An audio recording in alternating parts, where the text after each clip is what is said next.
and get involved. So first, we'll get straight into it. Ways to keep warm. So it's currently cold outside. It's pretty much winter still. Parts of the country are freezing over. I'm pretty sure in the north they've had snow. And I thought it'd be a good idea for us to do a topic on ways to keep warm. So I use, whatever I can at the time, to be honest. I try not to use these gas heaters because obviously what's happened to a few anglers. So yeah, in my way, just whatever I can get hold of, whatever I can use to warm me up at the time, instead of using gas, coal and stuff like that. See, I'm pretty sure there'd be a few in the comments. I believe the new trend is the diesel heaters. I know there's a few in the chat that use them. Eric, who's another host on the pod, who's currently ill, won't be with us tonight, but he is in the comments saying hello to everyone.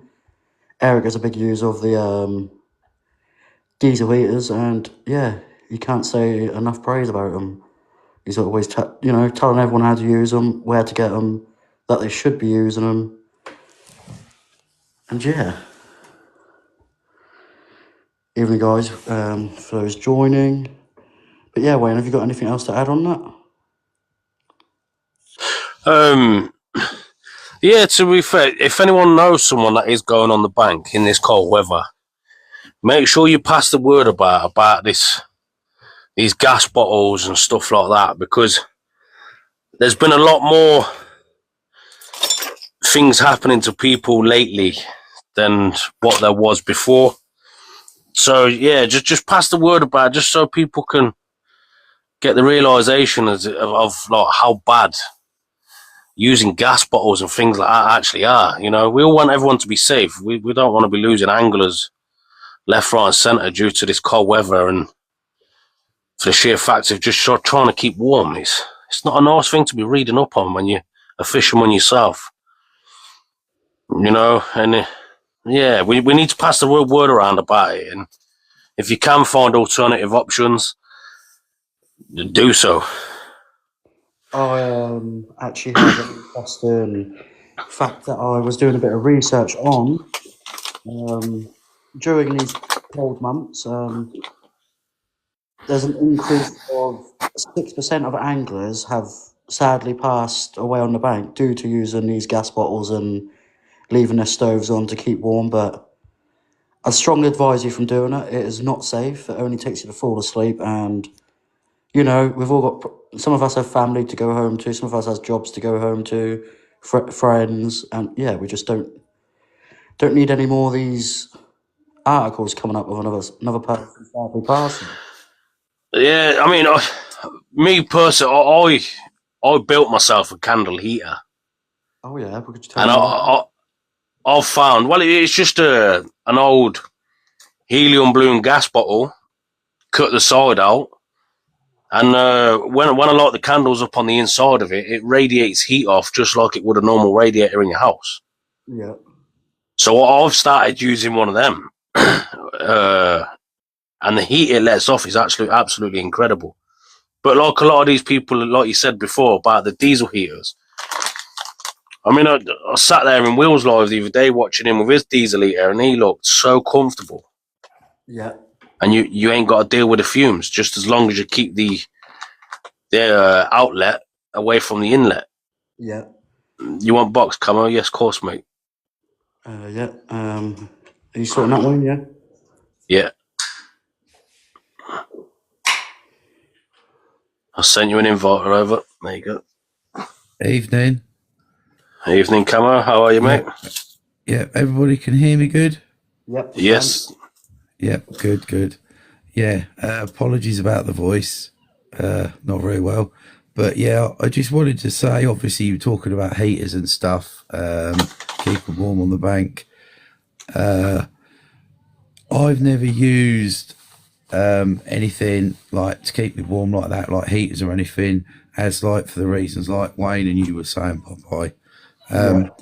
I believe if you've got the right clothing and layer up correctly, and not wear big bulky items, which I know is hard to do sometimes, you can actually keep yourself warmer and regulate your heat better than, like, obviously, yes, there's pros to having like the likes of a diesel heater, which obviously is designed to do what it does, but obviously not everybody's has that to go to. So like for me, it would be base layers like, you know, skins or like thermals, and then a good pair of liner socks, and then a pair of like wool socks, like merino wool or something, and then you can then adjust your self-heating to regulate.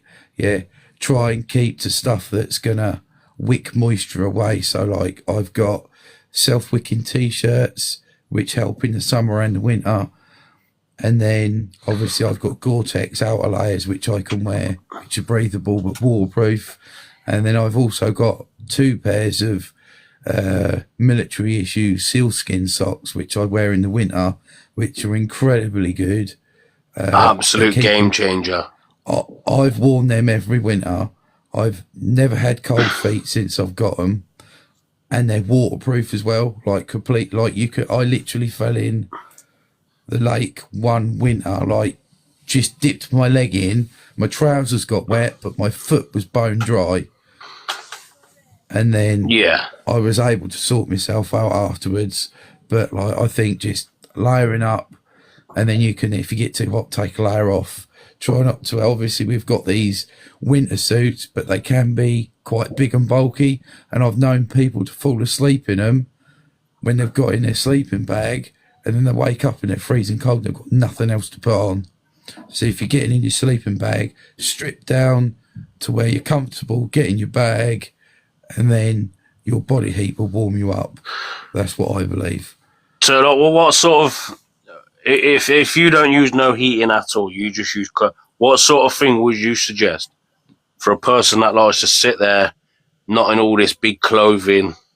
What would you suggest for them to do? So I would start off with good quality base layers like skins, you know, like what you see in the likes of Sports Direct or something. I mean, everybody's going to laugh. Well, like the tight fit sort of clothing. I've got a pair of Captain America skins, which they obviously they go up past your waist, and then the top half has got like a rubberized band around the waist so it doesn't rise. So like long johns, like what Joe's saying. And then I normally wear a pair of lightweight trousers, like combats, because they're lightweight but they're breathable. And then I will normally put like a heavier pair of trousers on top of that, sort of something that's semi-waterproof. And then top half, same thing again, I'll put like a thin micro fleece on, and then normally a top layer like a jumper or a hoodie, and then I'll put my jacket on top of that. And then me hat, I normally wear a beanie and just take that off accordingly, because obviously you lose 90% of your heat through your head. So that's like one thing as well. A lot of people don't wear hats, don't like wearing them, but in the winter they're a game changer. I'd say you say that. I've just seen Cod put in the comments about go to the Army's supply store. Exactly. Yeah. Well, if you do go to there, if you don't like wearing hats, have a look at the thermal hats they have for you underneath what you wear under your helmets. Yeah, they're I know not what you're talking too about. tight. They're not too thick, but they keep the warmth in your head just right. They're brilliant, and then the military long johns as well. They're so warm. Yeah, I used to use them myself. Yeah, the Norwegians are quite good at keeping you warm because they're like a 90% wool layer. There's some people don't like wearing them because they're not not fitted, like, you know, and they're not trendy. Do you know what I mean? A lot of people are, forgiving the word, like tackle tarts, it's all got to be matchy, but some of the warmest and most hardware and stuff I've got for winter fishing is military kit. That stuff's designed for doing what it does, keeping you warm, keeping you dry, and keeps you going. You know, a lot of the fishing stuff per se, they're trying to get there, but it's not there yet, if that makes sense. Some of it's really good, some of it's not so good, where I just go, I'm going to go for the tried and tested method. The military stuff works and it keeps you warm, keeps you dry. From experience, you know what I mean? I've been sat there on top of the moors where whilst I was doing basic training for 3 days and I was in the snow. Yeah. And not one bit of me got cold with the equipment I got given to me, you know, exactly. because it was built for that kind of thing. Like cod's put in there, it hasn't got the carp tax on it, you know, you can pick it up relatively cheap. Everywhere's got an army surplus store, you know, that's my opinion. You know, somebody else might have something different. Much appreciated for your opinion, Camo. It's if somebody it's always good to get it out there. I'll jump out and jump back in. Let somebody else. Thank you for that, Camo. Yeah, cheers, mate. I've taken on with what you said. If there's anyone else, be sure to jump in and give your input. Oh. Yeah, does anyone else want to come up and have an input on this one before we move on to the next? I know there's a few with a diesel heater who more than likely come up and give their word.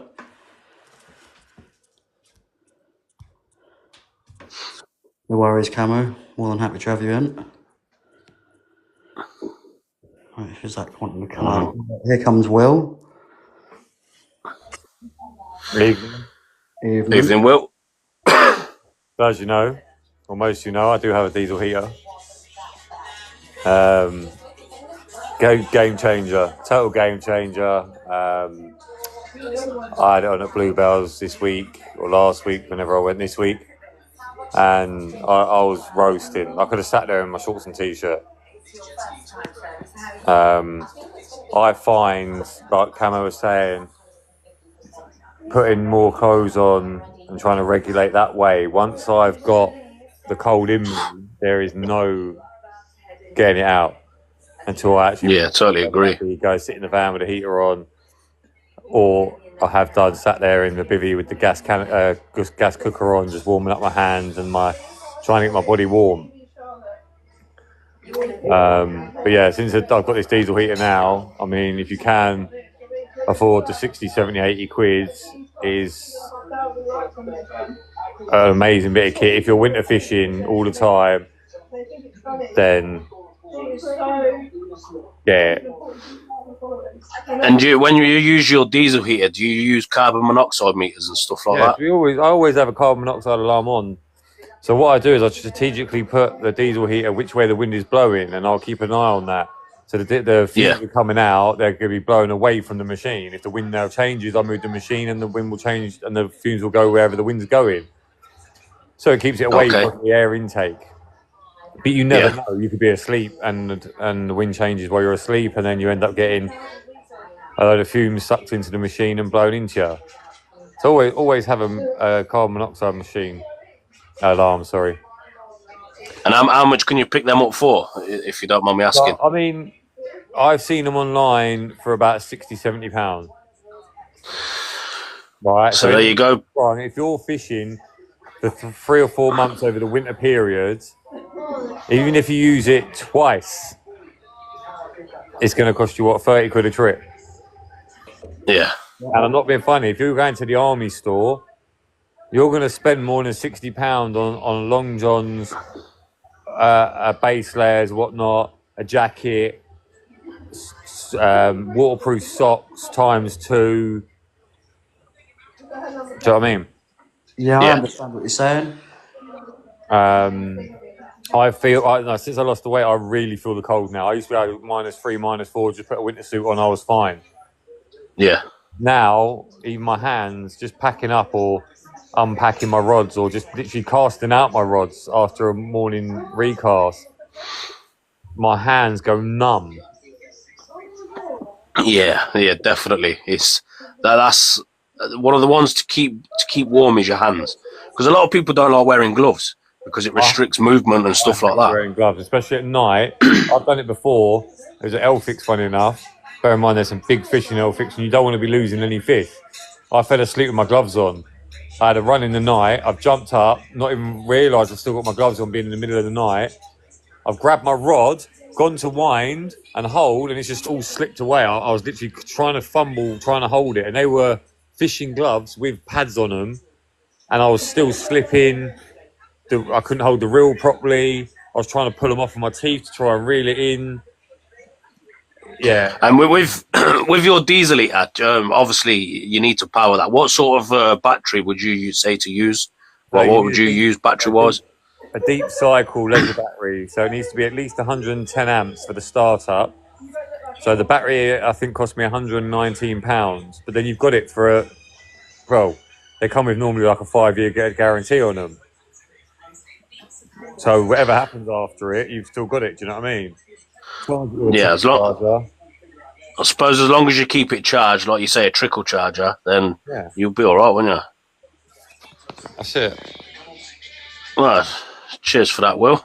But yeah, I've spent many years using my cooker, my stoves, and bivvy heaters. Do you remember the old ones you used to put the canisters in the bottom? Yeah, mate, I used to use one myself, and I got rid of it when years ago. I found out an old boy sadly passed away because of using one, so I got rid of it. Yeah, and I haven't used one since. I didn't fall asleep. Yeah, but if it worked for one of my pals, I wouldn't be here today. Yeah. I stopped using them. I still use my cooker, but the door's always open. Always. No matter how cold it is, if you put anything gas on in your bivvy, keep your door open. Being gas qualified for boilers and that, it's you know the amount of oxygen that's coming through there and the amount of carbon dioxide that's coming off of it. The oxygen level outranks the carbon, so even with just your door open, there's not going to be any issues at all. It's going to dilute that carbon already, like before you've even got to you. But, it's good for people to know all this kind of stuff, you know. And then, like you say, with the carbon monoxide meters and stuff like that, it's always good to have. And usually, open my eyes myself because I never used one. But since hearing a lot of you talk about these sort of things, I am going to get one for myself because I do think they actually are a really good idea. Yeah. And there's that other thing is barbecues and cobs, they produce more carbon monoxide than any gas oven. They burn so much. Yeah. That they do quicker than a gas cooker will ever. Oh, that's good to know. Definitely good to know. Do a fire or anything, keep it away from your bivvy. I mean, I've got a fire pit. I take fire pits with me sometimes on my longer trips. Yeah. Put a load of logs in it. It's away from my bivvy. I put my chair there. I sit round it, and that's it. And warm up, and then get in your bivvy, zip up. Yeah, well, nice and warm then. The hot water bowl. Keep a hot water. Cheers for your input, Will. It's a few valid things there, to be fair, for people that are listening.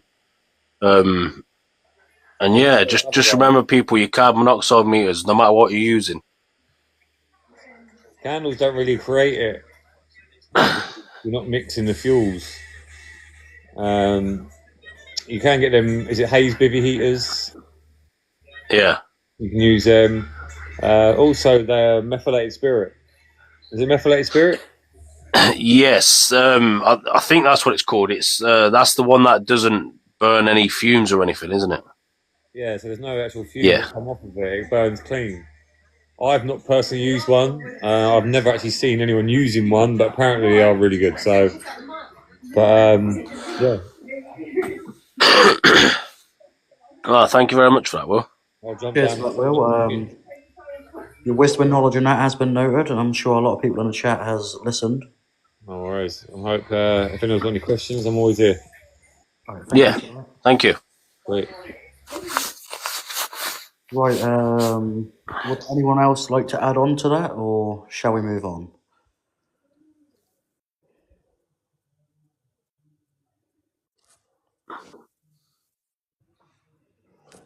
I think we'll move on that one. Move on. Okay, and the next one we have, and I know a lot of people are going to like this one, fishing tech. Well, this gets talked about a lot. It does indeed, you know. Do you know what? I've got drones, I've got boats, or I've got a boat, not boats. I had a deeper, and I am getting another deeper because I do miss having my other one. Yeah. I personally think they're a good idea. Anything like drones, boats, deepers, and stuff like that. We're coming up in the world. You know, the world's carrying on moving. It's not stuck in the past. So we need to move on with these things. Yeah, Some venues, you know yourself, and a lot of us in here will know ourselves that you can't. You have to use a boat when you're there. I'll agree with that. I'm a big fan of all the technology to do with fishing, if I'm honest. I'm the first one to say if it can give me an edge in fishing, I will use it. If it gives me that slightest little extra chance of catching me a fish or helping me catch a fish, then I'm all in. I'm getting it. Definitely. Anything to get a fish on the bank. Does anyone want to come in? Anyone? I think Wayne Burns wants to come up, so I'll just send him a quick invite. You all right, Wayne? How are you, fella? I'm all right, thanks. You good, mate? Welcome in. Yeah, good, thank you. Thank you. Brought up a subject I'm quite passionate about, actually, the fishing tech. Oh, okay. Right, so it's a big one, isn't it? Fishing tech, like, you know, we are moving ahead with the times, and technology is getting more and more involved in fishing. And you know, whilst this is a good thing in a lot of aspects, like a lot of people go fishing because they love the technology. So Yeah. it's putting more anglers on the bank, which is always a good thing for the sport. But my personal thing with technology, boats in particular, is you get irresponsible anglers on lakes that don't respect people's swim boundaries. They don't do it on small lakes when you're casting leads, let alone with a bait boat that can drive out 300-400 yards. So for me, regarding boats, if you can cast it, you should just cast it. You are taking away one of the biggest skills in fishing, and that is being able to cast a lead to a spot. But don't be wrong, you'll have snaggy pools where you need to get a bit tighter under bushes and stuff because of the overhangs and stuff like that, where you can't cast underneath. There will be situations where boats work in your advantage where they don't. And I think if you're on a lake where everybody's using boats, you're at a massive disadvantage if you're not using one. And for me, that's about the only time where I would actually say, right, I need to use a boat because I'm at a disadvantage to everybody else that is using them. See, I don't know if you think the sort of way I do though. If you're on a water, because some waters, you know, them spots that they're dinner boats, like because of the splashing on the water. So I do find, I mean, I've got, like I said before, I've got a boat myself, and I think last year I've had my boat 2 years now, and I think last year I probably used it 8 times. That's not 8 sessions though, just 8 times in general. Yeah, I would still rather get a spot out or a bag. Yeah, definitely, Wayne. And this is where it comes into, like, if we'll take the Fisher Bakes lead matches for example. Yeah, it's a small lake, and whenever you go to a small lake, their carp know as soon as you pull on the car park, they know you're there. They know when you're barreling stuff around. They know you're there. That puts carp on edge straight away. It's small lake syndrome, isn't it? Now, you've seen how much I like to use a spod, Wayne. I'm just relentless with a spawn. Now, on a lake like that crashing in such a small pool, I mean, it's just ridiculous, like. But if everyone there is using a boat and I'm there cracking a spomming, But during the spring months, autumn months, summer, doesn't matter. I think it attracts them. Winter, their senses are dull, so again, I don't think the spawn matters. But certainly in autumn and spring, if I'm the only one there smashing a spawn into the lake and everyone else is using a boat, I guarantee you they've got a massive edge over me. And that's just where the exception comes into using a boat.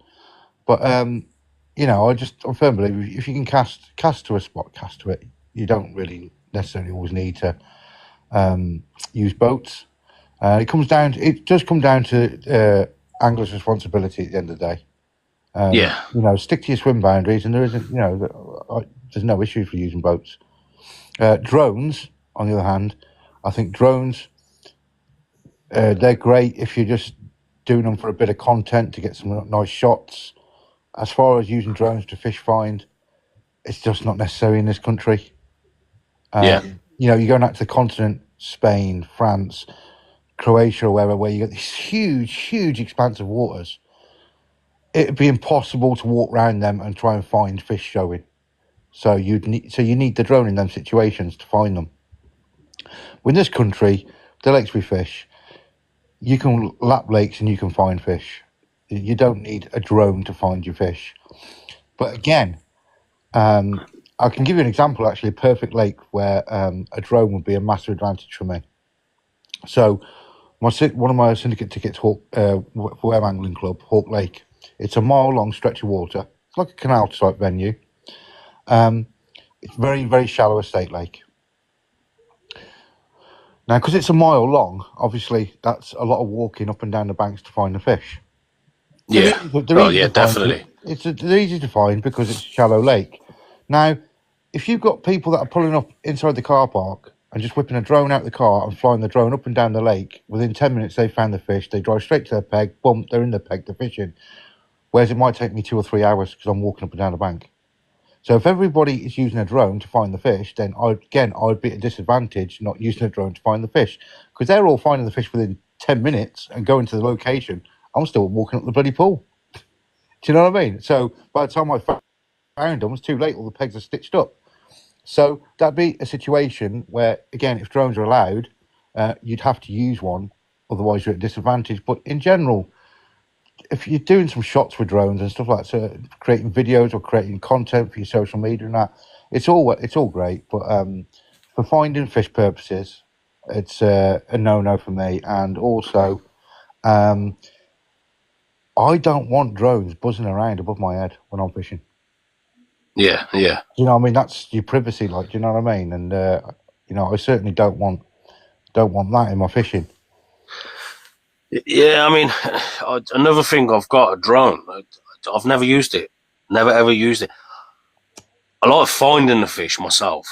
Don't get me wrong, like you say, the drone would be easier, but you'd get more enjoyment out of it if you were going to find the fish. Like if you're stalking or something like that, you walk around the lake, you're stalking them fish because you go in there to find them. Yeah. So I find more of a buzz and enjoyment out of doing that than, like you say, take a drone up, have a look, jump on them straight away. Yeah. But, like I say with technology, though, if it's getting more anglers on the bank because of technology, then that can only be a good thing. Exactly that. Yeah. But it's all down to a bit of common sense by the fisheries that what rules they allow, what rules they don't allow, and keeping things sensible. The deeper, I've owned a deeper before. I got one to start mapping out some lakes, and I actually didn't find them that helpful. The only thing I found beneficial with the deeper was finding what depth the fish are at for zig rig fishing. Yeah. That was just that was the biggest edge for me. But finding the depth of that, I don't think it's always accurate with the depth, because sometimes you have layers of silt that it doesn't pick it up because the silt's so thin it looks like water. Where I fish, it was telling me it was 18 foot. Yeah, I know it's only 3. Do you know what I mean? Yeah. Well, there's that much silt.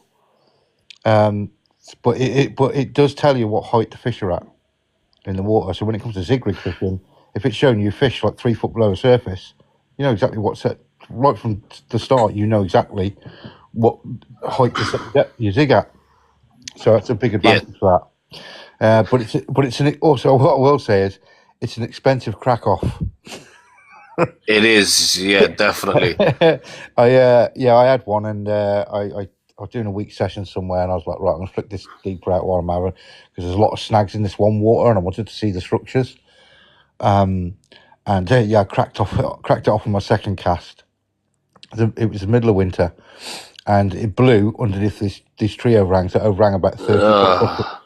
They overhang about 30 foot across the water on a no fishing bank that's fenced off, because it's like the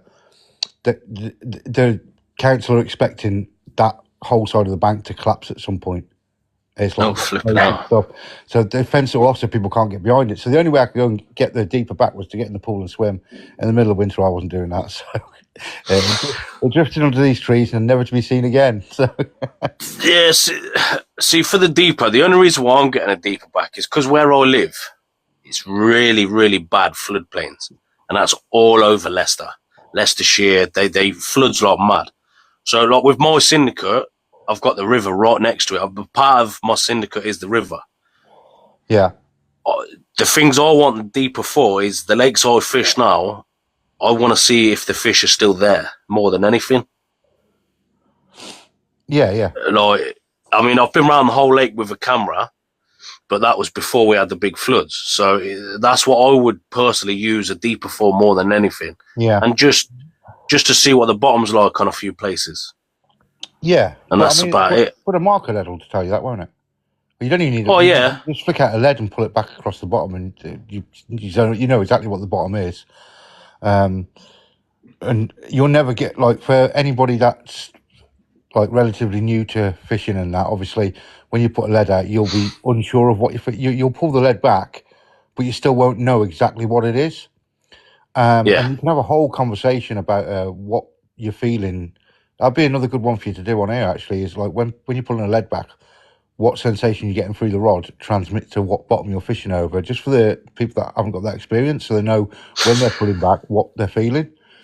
Obviously, that's what I've recently learnt myself. Yeah, Lee Cliff was just putting a good point on there regarding the deeper for the rivers. Obviously, you can't do it on the rivers. It'd be really awkward. You get false depth, wouldn't you, because of the flow of the river. It'll be pulling your line out further than where it needs to go. So, the deeper on the river. Yeah, okay. I'll give you that one, Lee. That's actually a really good point, mate. Right, so I'll jump out now and let somebody else have a go. All right, thank you. Yeah, that's fine, mate. Much appreciated for your input in that way. There was some good input there. Just my personal thoughts on technology. You know, I'm not against technology. I'm not for technology. I mean, I think technology is taking a lot away from the sport. You know, it's taking a lot of watercraft, especially drones. Drones will be taking your watercraft away massively. And like the deep is taking your edge away from using a marker rod to find the depth. Use the marker float to find the depth, and then your lead pulling back to fill the bottom. That's where deep is taking that skill away from you. And the bait boat's taking your skill away from actually being able to cast a lead to an exact spot. And the things are just, if I was going into fishing, they're great to have, and if you need them, but wherever you can, try not to use them. And just improve on your watercraft, finding fish with your eyes, and in the winter with your ears. Your ears are what's going to give the fish away in the winter, not your eyes. And get them skills first before you start relying on technology. Technology you can use once you've acquired those skills, so you're not reliant on them. That would be my advice to anybody that's new to fishing, and also that's just my personal belief too. So anyway, thanks for having me on. Thank you for coming on. Somebody else on, mate. No worries, Wayne. Thank you very much. Cheers, guys. Thank you very much. Would anyone else like to come up? I know there's a few that, love the fish and tech side of things. So. Yeah, I did see someone request. I did see someone request earlier, and then they took it away. Right. Camo. Welcome back, Camo. Evening. I think Eric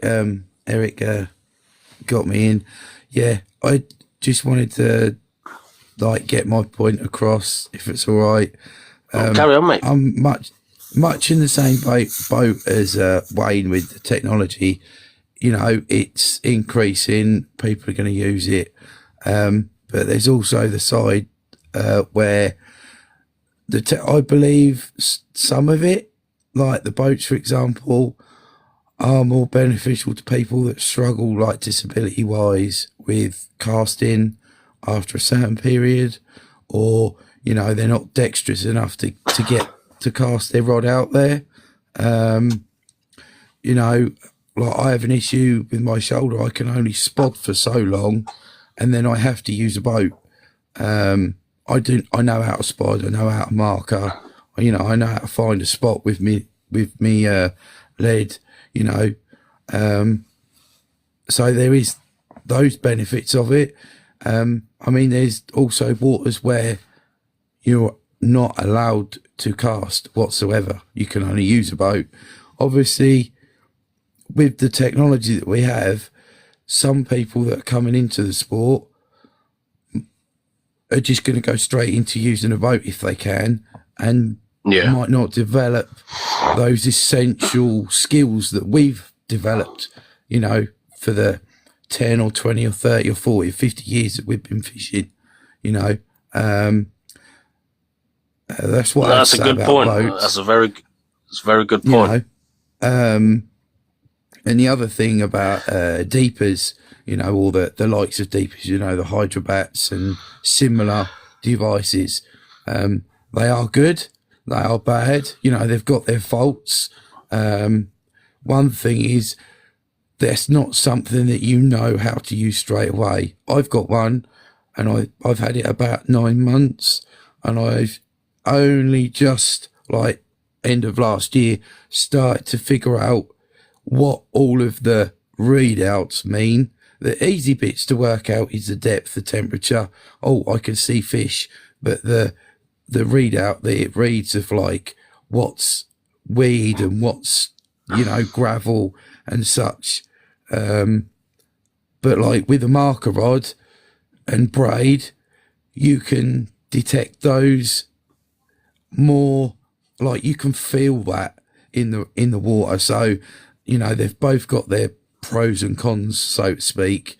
And then with drones, again, they're not something that you can use easily if you've never used one before. I crashed my first one in the tree. You know, we've all heard about it. We've all seen it, you know. We have indeed. You know, that wasn't an expensive drone. It was like in the realms of drone prices, that was like £100. You know, some drones are £3,000, £4,000, £5,000. Imagine taking one of those up and crashing it and losing it, and you've just bought it. That's an expensive mistake, isn't it? You know, it is. It is. It's just. So would you say there's? Would you say there's a lot of old school methods the way we got brought up going out the window now? Then would you say like they're being forgotten about by a lot of people? With the way I'd say not all anglers, but there's. I mean, we all know those kind of anglers that are not for showing the new kids how to do things. They're like, "I'll work it out yourself," and then they're going on YouTube, watching all the videos, and everybody's got a bait boat and they've got a baiting pole and they've got all this kind of stuff, and they're going, I'm going to get one of them, going to get one of them, going to get one of them. Boats are quite easy to use. You just press a button, goes forward and drops a rig and bait and all the rest of it.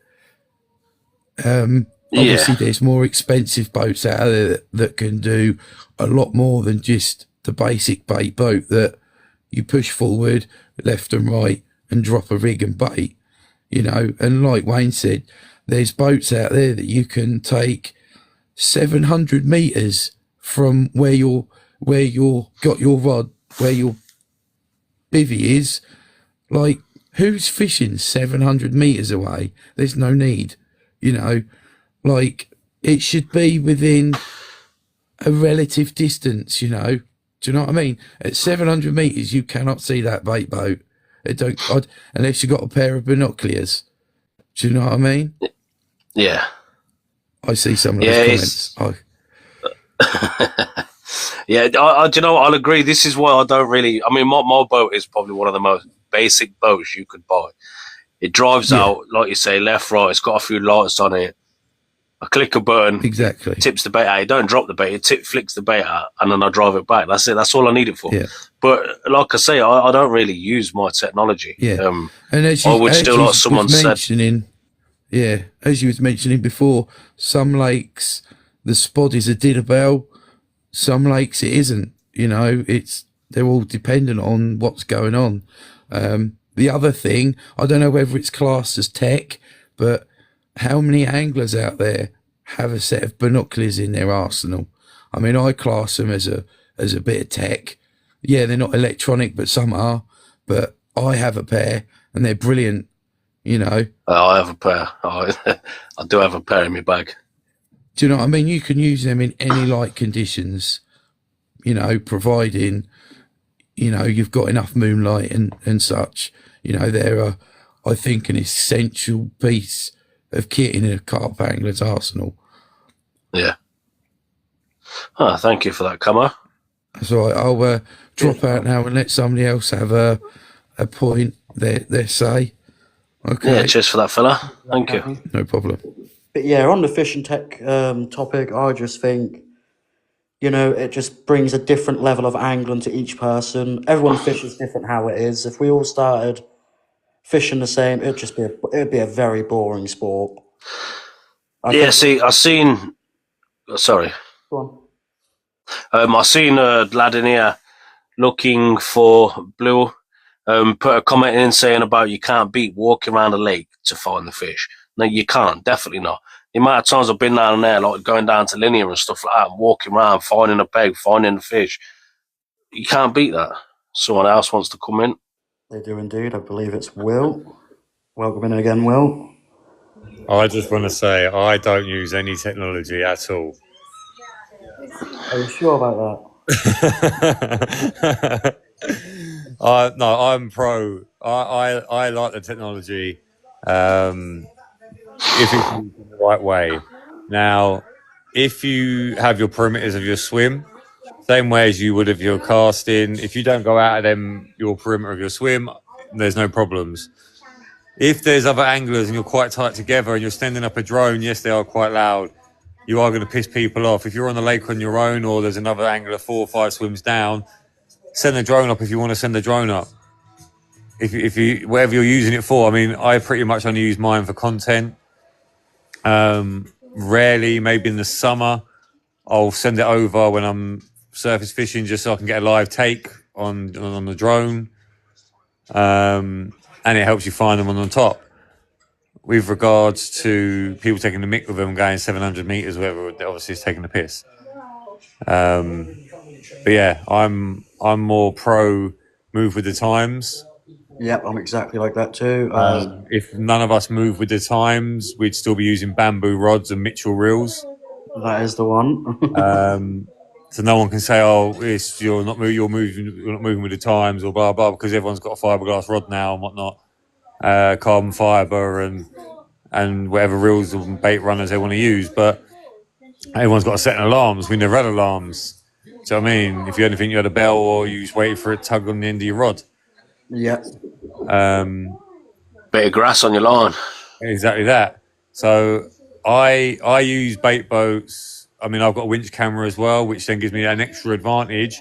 Although I still use a marker and a lead to see and feel the bottom, I'll still put the boat out and put the camera down, and I can see clearly what the bottom of the water is saying. And I don't care how good you are, how long you've been fishing, you're never going to know exactly what the bottom of that lake is by the feel of a lead on a bit of braid. Yes, you'll know if it's silt, you'll know if it's thick silt, you'll know if it's clear silt, you'll know if it's gravel or sand. But to actually see the bottom of the lake and visually inspect it, you're never going to see that. You're never going to feel that for a lead. I'll agree with that 100%. But don't get me wrong, I grew up in the times of casting a lead, markering, spodding. There was no boats then. Again, I think... carry on, sorry. Craig, sorry, I was just going to say this. Craig, you don't need to see it. I said it gives you that edge. It gives you that advantage that you can see it. So I don't care who you are, the best caster in the world. Someone can't cast and bait up as accurately as putting your bait in a boat and putting it out there. Again, I'll agree with that 100%. You know, there's times and places for boats, and when it comes to accurate fishing, a boat is one of the main things to use, in my opinion. That's what I'm saying. All I'm saying is the technology is an edge. I'm not saying it's a necessity. I'm not saying I have to have it, because I can go and spot out. I can go and marker out. I can find my spots. I mean, I've been fishing since I was 5 years old. I know how to find the fish. I know how to fish for them. I'm just saying that as the technology has evolved, if I can get there and within 20 minutes have a boat out there, find my depths, find my spots, put a marker out, put my rigs out with a baited area within 20 minutes of being on a lake, without making a disturbance, why would I not? Exactly that, I'll agree. Anything that gives me an edge in fishing, I will use it when it comes to fishing technology. But I do know people that use boats and all the gear and no idea, and they just throw it everywhere. And yeah, I believe they call that a bit of common sense. I've had drones coming right up to me bivvy door. Do you know what I mean? Like when people are messing around with them. Yeah. If you're going to use it correctly, it's a great edge to use. If you're not going to use it correctly, then you're just, you're asking for trouble. Yeah, and then you get some lakes that the dinner bell is the spotting is a dinner bell, and you get some lakes obviously you can't use bait boats or electronic, so you've got to go back to what I call the traditional ways. Yep. But yeah, I mean, each to their own. If you're comfortable using it, and in my eyes, most of the time it's an edge, but some people look at it as cheating. But I think it's just down to the individual angler, in my opinion. We all fish differently. Like I said, if we all fish the same, it'd be boring. Yeah, totally agree with that, to be fair. Everyone's got their own certain ways. Unfortunately, the old traditional ways are going to get forgotten eventually. The same with the trades, as I said in the comments. I've been in the building game since I left school. And I have people coming on sites now that have no idea of things that we used to do back in the day. And I got taught by my dad or my granddad or my uncle. Yeah, I've had to relearn everything when it comes to stuff like that. For the simple fact is, when I got back in the building game, everything had changed. Just like the fishing. I'll come out of fishing for a little bit, and I'll come back and there's boats, there's deepers, and it's like, whoa. Like this, what's going on here? Where's all this come from? Yeah, so Will, thank you for coming up and giving your opinion on it. No worries, I'll spot jump down. Thank you. Would anyone else like to add on to what's been said? We've had some good guests come in and give their piece. They won't let me jump down. Oh, there you go. But yeah, if anyone else would like to come up, let us know or we'll move on. Just give her a couple of seconds.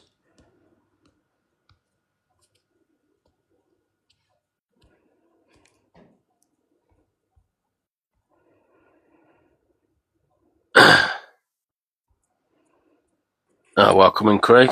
Welcome. What happened here then? London Carper just invited me in. All right. I believe there's something to say. Oh, nah. Oh, no, I shouldn't say what I think because I'll get banned. No, honestly, on here, It's open. You can speak freely. It's open. Everyone's got their own say in here. You know what I mean? I'm not gonna say boats are bad because obviously I own one. So that, for starters, I'm not gonna say that. I think there is a point where it is becoming a bit silly, in my opinion. For example, a winch cam and stuff like that. No disrespect to Will, I don't know. I just, it's not your cup. It's just not something you'd use yourself personally. I just think if whenever you speak to someone about fishing, it involves a rod, normally a reel, unless you're obviously a match angler and using a pole. But it is always involved a person casting a rod, and a drone to find fish. I think it's ridiculous. I think it's obviously safer than climbing trees because people get hurt climbing trees, but each to their own. If you want to climb a tree and find fish, that's all part of the fun and all part of being out in nature. And I don't know. I think Don't hold back, mate. Just let it out. I think if we're not careful, the sport's going to go down a very, very crazy path, and it's going to become very not enjoyable. It's going to make instant carp anglers. I don't know. I just think fishing is fishing, and when you go on the beach and you're casting a rod, aren't you? There's no one's putting a bait boat out when you're in there. Obviously, you go out in a boat if you're going to sea, but you're still casting off the boat. I don't know. I just think, I think it'd be a better place without it. I think if fisheries and stuff started banning boats and drones, I think it would be a better place without it. I generally do. I think it would also separate the actual real anglers to, I don't want to call them fake because they're not fake. You would separate the instant it's like an instant coffee and a feed. Do you know what I mean? It's like someone that knows how to make a coffee to put in an instant coffee in a cup it's the difference between carp anglers with a boat and not. And I generally believe if you ban boats and you ban drones, the sport would be a better place. Not for disabled people. I get, that's I'm not even discriminating against that. I'm just talking in general that it would stop a lot of nonsense. Yeah, and I'll agree with that. I think with the technology, it's just it's a story of pros and cons. There's people out there now that could go to Angling Direct, buy their carp gear for $4 or $5 grand, go out tomorrow and catch a £50 carp. Now, I am not saying that's not wrong. Like, obviously, if you want to go and catch a £50 carp, I'm not saying that's wrong, but I'm also saying that there's a lot of people that have put a lot of greatness into this sport, that have learned the hard way, that have developed stuff that, you know what I mean? It's hard. It's hard to explain, but I don't know. I get what you're trying to say. I believe you should. You should learn before you can walk. Do you know what I mean? And I think if you, I don't know. I think the fishing world would be a better place without drones and bait boats. And I have a bait boat. Yeah, I'm not saying it's. Could I? If you said to me tomorrow, I'm going to take your bait boat off you, you're not going to use it. It doesn't matter. It would not stop me catching any more fish. Yeah. And I generally believe that, and I'm not being big-headed. I generally believe that there are circumstances when using a boat is better.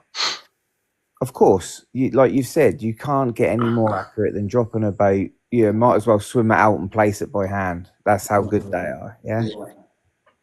But like, if I went onto a lake tomorrow and it was full of bait boats, I wouldn't be using a bait boat. I'd be using a throwing stick or a catapult, or I'd be using a spom. If everyone's using a bait boat and everyone's using tight bed patches of bait, then a big spread of a kilo of boilie is going to be way, way more advantage, way more of an advantage to you than just dropping them out of a boat. Do you know what I mean? Yeah, I understand. Yeah. Totally agree. Let's not get it twisted. There's loads of other ways of catching carp than the tech. I'm not saying the tech's bad, and if you're using the tech, then it's absolutely fine. Like you said, Popeye, it's everyone to their own, and everyone catches, catches fish how they want to catch them. I just think I think it would just be a better place without them. There'd be less arguments. There might be a few more people going out on a boat, bailiffs picking out rigs out of trees, but that's the way you learn, It is, yeah. If you were hanging. Oh. If you're hanging rigs up in trees, right, and you're having to keep tying rigs, there was nothing worse than a boy fuck, I've lost a rig, like, oh, I've lost a tree, I'm in the tree. You learn, you then go, right, I need to clip that up a foot shorter, I need to put the rod at that angle so I'm not hanging it up in the tree. All those people aren't going to learn how to be able to fish tight up to an island or tight up to a set of snags because they've just literally been able to pick it up and put it in the water. Do you know what I'm saying? Yeah, I know what you're saying. I'm so glad you're coming on this conversation because that was just like out and out facts right there then. So, I totally agree because I'd rather get a spot out or a spom or a throwing stick, like you say, or a catapult. I'd rather get them out myself.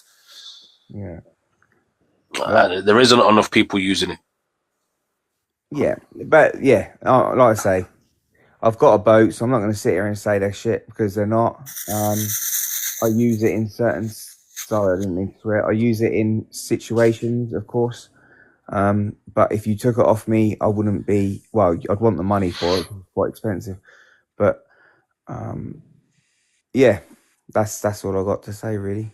Well, thank you. Thank you for that. And Will, I think you're a naughty for using a winch cam. But yeah, I'll jump out. Someone kicked me. I don't even know how to get out of it. It's sad, mate. Yeah, thank you for that, Craig. Yeah. Right.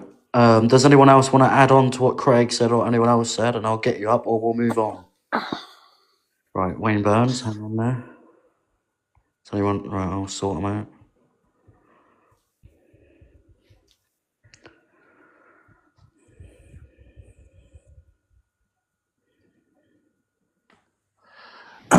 Yeah, I 100% agree with what Craig just said.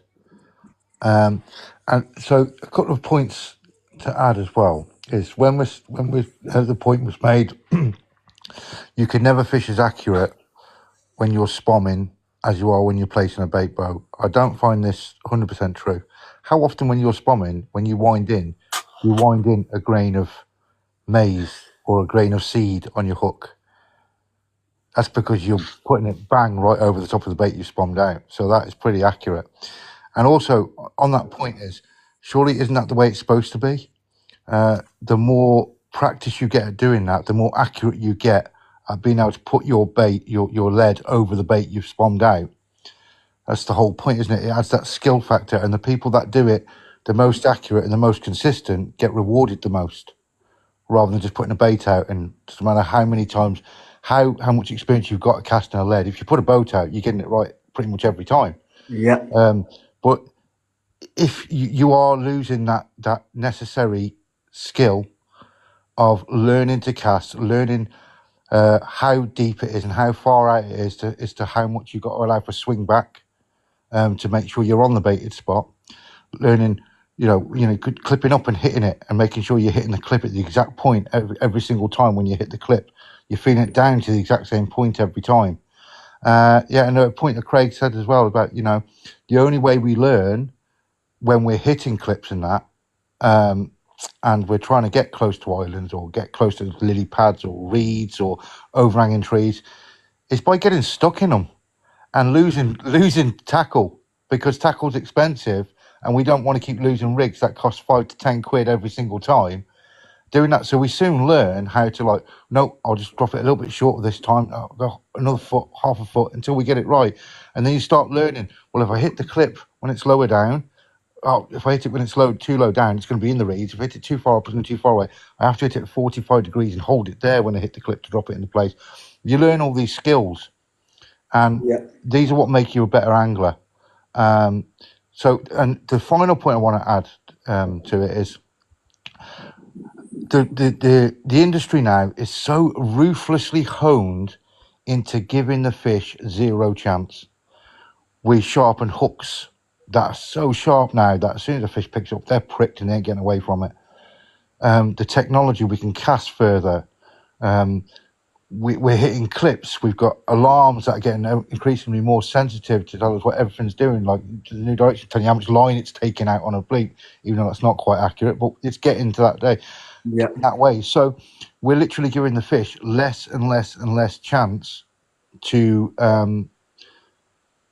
So it's a skillful thing to use your watercraft, find the fish, bait accurately. However way you're baiting, you can deliberately be baiting inaccurately as a way to trap a certain fish. Yeah. So that's also a skill edge. It's baiting inaccurately on purpose.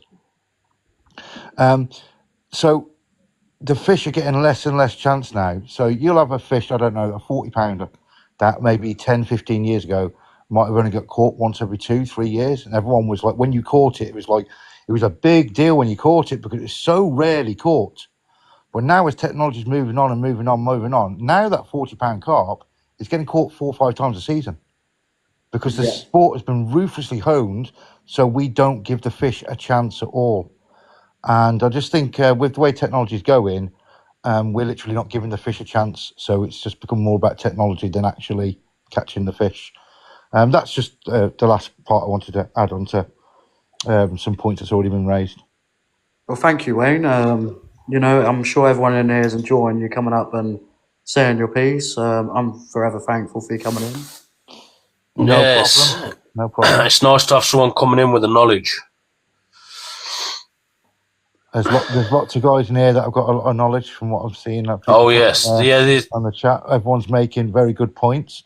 It's like no one is wrong in what they're saying. Nah, it's just different views, different opinions on it. No one is wrong. There's when it comes to carp fishing, there's no right way and there's no wrong way. Do you know what I mean? Yeah, this is why we do stuff. We're doing stuff like this because then, like people like you and stuff like that, you just can give your opinion to, and then people that are listening that don't want to come up or they've just started fishing, it gives them something to go back and think about. Yeah, exactly. Like it gives them a bit of knowledge too, themselves. So it's always good for an opinion of people. Yeah. Another point is Steve, a point that Steve brought up as well about being having a disability or age creeping up and stuff. Then of course, if it's stopping you being in pain, then you should be making the most out of the technology. Absolutely, 100%. So it's another point as to where technology should be used. It's for people that love fishing, but they can no longer cast anymore. Yeah. So all right. Thank you very much. No, thank you for coming up, Wayne. Much appreciated. No problem. Thank you for that, Wayne. So I think we should be moving on. How about that, Wayne? Yeah, that was a long one. That was good. Well, some good opinions there. It was a really good topic to talk about. So now, definitely some good opinions. Lighting on the bank. Yes. Now I use a Sunblesser, bivy light. Yes. The reason why I use that is because I have had other bivy lights. I had a new direction one. Weren't that old? It was only a few months old. Now I've had my Sunblesser one out in storms. I've had it out in really, really bad snow, deep snow. I've also used it on a lake that flooded while I was fishing, and where I had the light, it ended up underwater. I still use it now, the same light to this day. Now my ND one, my new direction one, I had it out on the first session where I had bad rain. It's now currently not charging, not turning on, nothing. It's dead. It's completely gone. And the head torch wise, I used Ridge Monkey. I think it's the 150. Wow, what a head torch! What a head torch! I think it's the one you've got in the picture here. I can see half of it there. What a head torch! Absolutely incredible. It lasts me 40 hours easy, and I still come home with a couple of bar left on it. So, and that's what I use and why. See, I'm actually a tracker through and through when it comes to like lighting things, but I have been using these solar lights you can find on your Amazon and eBays now for your rods. They're green lights. They're carpy, in my opinion. You know, can't get more than a green light. They're self-charging, really efficient. So the only con I found to it, you know, you struggle to get a bit of daylight in the winter times or overcast, so they're not going to charge as efficiently. But yeah, when it comes to lighting up your rods and trying to get a bit of light going, I'd say have a look at these solar lights that are now on Amazon. They're only, what, 15 quid? You get 2 of them. If one ever did fail, you've got one. And yeah, they do charge by themselves. As it goes to like a bivvy light, I use the Tracker 200 bivvy light, and I've never had an issue with it. It will last me a good 3 to 4 nights on the bank with no issues at all. Again, what Wayne Burns is saying, the Sun Blaster as well, top quality light, can't go wrong with it. And yeah, like the Tracker head torch I use, I've used it for a solid 4 years now, and I've never had to change the batteries in it. Knock on wood, I hope that doesn't change. But yeah, if anyone else wants to come up and say their piece on lighting, or something they use was conventionally different to your average lighting, let us know. If not, we will move swiftly on to the next one.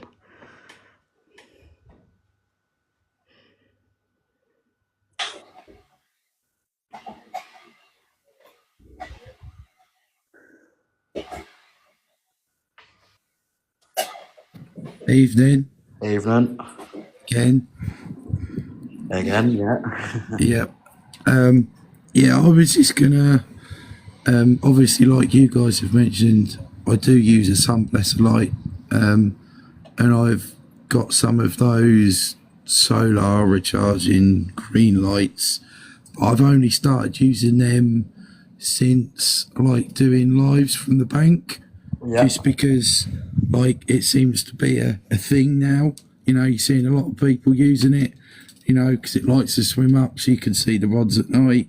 But I also probably would have started using them as well after seeing them to just aid me seeing outside, because my vision at night isn't the greatest. Like, just because I've got issues with my eyesight anyway, so I probably would have used something along that lines to help me see outside so I don't trip over and fall in the water. But that's about all I've got to say on it. I've obviously got the bivvy light inside, and a head torch, you know, but that's about it. Yeah. Thank you for that, Camo. Mick, I see you talking about a pod light. Do you want to come up and just talk about it quickly if you're available? Just so people can get an idea of what you're talking about.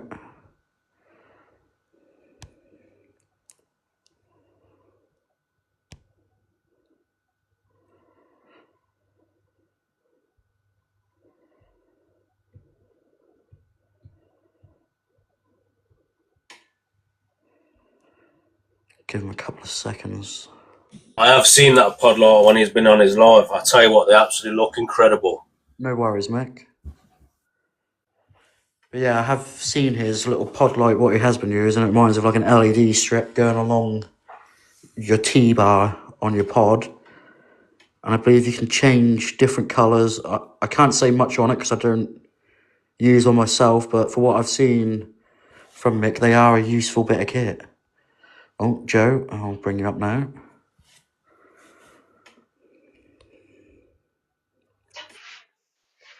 Evening, guys. Evening. Yeah, it's been interesting hearing everyone's different lighting situations, but I thought I'd just mention something that recently I saw, actually. Famous angler, Terry Hearn. Most people know him in here. But I noticed that traditionally he'll use a normal, traditional head flashlight, you know, a normal torch, rather than a head torch, and he'll hold it in his mouth while he's playing carp. So yeah, I thought I'd just bring that subject up. Does anyone still use a traditional flashlight or torch? I do bring one on the bank with me all the time. Yeah. I do tend to use one. it's sometimes just also if you're casting out at night, I've got a little tripod for it, so I can put it on a tripod, turn it onto a low zoom to the far bank, and it just seems a lot more easier to cast in the dark. It does have Yeah, yeah. Yeah, I was gonna say, personally, I always have one just like as a spare in my tackle bag. Not that I ever really use it, to be honest. Whenever I pull it out, it's normally dead. Batteries are gone. But generally, I'll use the Ridge Monkey. I think it's the older model. Is it the VHR 300? I think. But yeah, that doesn't let me down. That'll last for a 3-day session and still have battery at the end. And then that's paired with the old Ridge Monkey Bivy light. But admittedly, that has over the years the battery has sort of deteriorated, so you will still get a 48-hour out of it on the low light. But that is about it, to be honest. Yeah, normal handheld torches. It's one of those things where I take one just for the fact that it's really good to use at night when casting. Yeah. Some anglers might find it annoying, but if you are fishing a far margin, it's not really affecting no one. It's only going to be on. Will you use that? Will you like set that up on the bank then, or will you hold that? So it will have a tripod it screws into, and then I can just put it onto the far zoom, and it will just point at the dedicated spot I want it at. And obviously, going back to that, there's obviously plenty of normal torch options now. Most people have seen like the Temu, the torches on there. They keep getting like bigger and brighter and like lighting, so many lumens, etc. So I'd imagine there's something a few people will have in the armory nowadays, and it is always worth it, in my opinion. Oh yeah, the more light you've got, like for backup, the better. You can't fish. I have a normal torch in my bag everywhere I go. I usually like what you just said though. You come to go to get that torch, and it's usually dead because you either left it on or you've used it that much. Yeah. Yeah. But yeah, that's it, guys, for me. I thought I'd just jump in and say hello. So it's been good, and look forward to the next subject. Thank you for coming in. No worries, boys. See you in a bit. Thank you. Like said in the chat, using a torch and a camera aimed at the spot is different. We all fish differently. You'll get some will say, the light issues and that, but if you're not disturbing someone and it's not a overly busy lake, then crack on what you're doing. If it's helping you getting to catch that fish, then do what helps you. And what Wayne Burns is saying, great engagement from everyone. Yeah, thank you for everyone for coming in tonight. If no one else has got anything to add on, we will move on.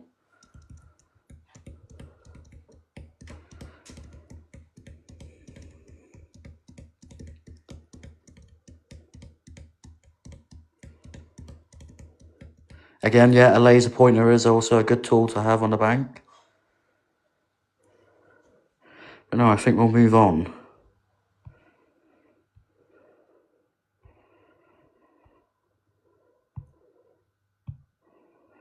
Funniest blooper on the bank, so I'm sure plenty of you could tell, something funny that's happened to you on the bank. Where should I start with that? I had some lot of funny sessions. To be honest, my funniest one I ever had, I was sitting there in my bivvy, chilling, cold night. My mates had a few beers, and I remember sitting in my bivvy and hearing someone shouting for help. Yeah. I looked at my bivvy and I couldn't find what it was. Like confused, thought I was just tripping because I flipping had a few too many smokes. And then I was seeing these little feet popping out the bottom of the top of this weed bed.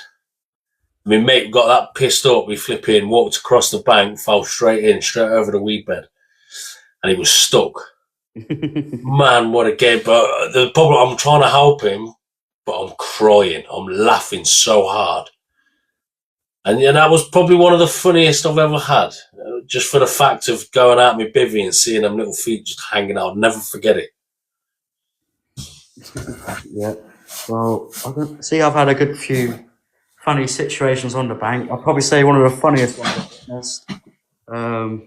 pitch black, about 2 o'clock in the morning, fishing with my father. He seemed to have a run, double take, but there's a platform, but between the actual grass and the platform, there's like about a foot difference. He's missed the platform and went straight down, and he's landed in the water. And as I've walked all over, all I could see was his head shining, and his legs were hanging up in the air while the whole of him was just under the platform. But yeah. Oh man.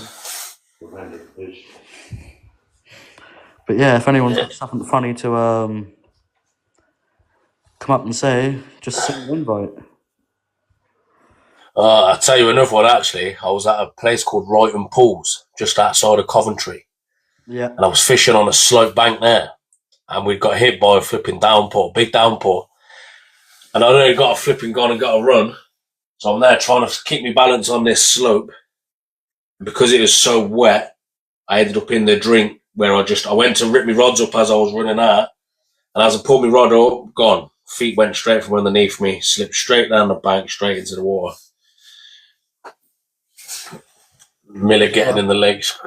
I remember that, mate. That was probably one of the funniest I've ever seen as well, to be fair. On camera, anyway. I won't be on the podcast. DPM, you're fine, mate. You know, speak freely. I'll send you an invite if you want to come up and say your thing. But you know, we're all here for a laugh. We're all here to listen. So come up and say a little something. But yeah, I remember that too, Mick. Police looking for, I won't say what they were looking for, but Miller's ended up running in the lake with his waders. Yeah, they're looking, going, I found him, he's over here. It was a brilliant time. No worries, DPM. I've got to say, that was funny. It still makes me laugh when I hear about it now. Yeah. Camo, I know you've got a good story to tell if you want to come up and tell everyone. I know a good funny one about you as well, but I'll let you come up.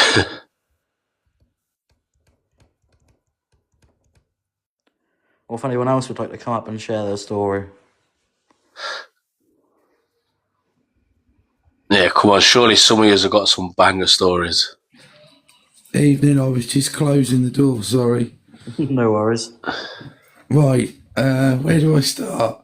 So, I crashed my drone in the tree. You all know about that one. If you want to know about it, it's in my TikTok. Go and all have a laugh if you haven't. Because everybody wanted drone footage, but the footage was in the tree. What's the most recent one? I got a run probably summer last year, pitch black, switched my head torch on, got blinded by the light, run straight into an overhanging tree, tripped over my distance sticks and stacked it on the floor in the pitch black. And when I was fishing with my boy, I had this chair that used to sometimes it would collapse if I didn't fold it right. And I sat on it, it collapsed on me, ended up on the floor like a turtle with my boy just laughing at me. Then he took a load of pictures and posted it on Facebook, I believe. I'll have to find the pictures and show you, but it was quite funny. Yes, you will have to find them pictures, Camo. I'm sitting here laughing my head off as you're thinking about it. Yeah, you can imagine me just sitting there asking for help and my boy's laughing, and got my phone and just took the pictures and gone and sent them to everybody. Oh, that's... see, everyone's got to have had funny moments. Oh, yeah. I'll jump out. Somebody else can jump in. If anyone wants to come up and share their funny story, or, something what they seem to be, that's funny, even. See, I see Mick commenting about Edith trying to get in his bivvies. I remember that as well. If you don't know the context of this, I probably won't go into too much, but he was fishing on a park lake in London, and he had a female try to get into his bivvy to him.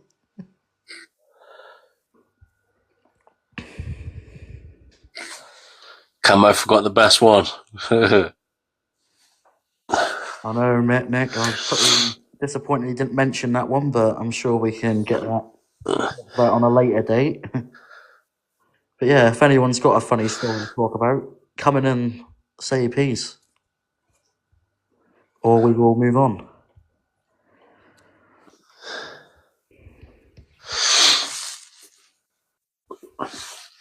Yeah, come on, surely some of you have got some funny stories. Sure, Wayne, I'll get you in. I was just about to do that.